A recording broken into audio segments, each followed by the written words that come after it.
ሰላም አምላኽ ንሳኹም ይኹን።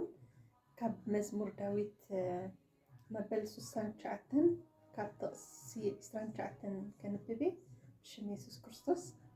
ኣነ ግና መስኪንን መግዱርን እየ፣ ወኣምላኽ መድሓንካ ልዕል የብለኒ።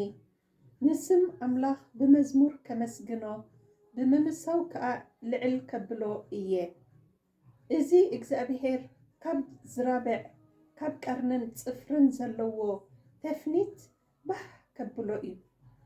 እግዚኣብሔር ንድኻታት ይሰምዖም፣ ንእሱራት እውን ኣይንዕቕን እዩ እሞ ትሑታት ነዝሪኦም ይሕጐሱ። ኣቶም ንኣምላኽ እትደልይዎ ልብኹም ብህይወት ይንበር። ሰማይን ምድርን ባሕርን ኣብኡ ዝዋሳወስ ኩሉን ንእኡ የመስግንዎ።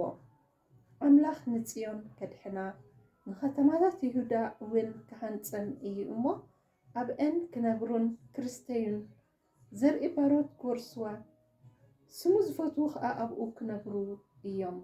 ኣሜን። እግዚኣብሔር ኣምላኽ ካብ ኩሉ ነገር ምስጋና እዩ ዝፈቱ እሞ እግዚኣብሔር ኩሉ ምስጋና፣ ክብሪ፣ ውዳሴ፣ ኣምልኾ ተጠቕሊሉ ናብ ዝፋንካ ይብፅሕ። ኩሉ ሻዕ ንእግዚኣብሔር ከነመስግን ኣይንረስዕ። ልብና ኩሉ ግዜ ብህይወት ይንበር ክብለና ኩላስ ነመስግኖ ንኣምላኽ ኩሉ ሻዕ። ኣምላኽ ስሰና እዩ፣ ብኡ ከዓ ኩሉ ግሳዕ ባህ ይበለና። ብሽም ኢየሱስ ክርስቶስ ኣሜን። ተባረኹ።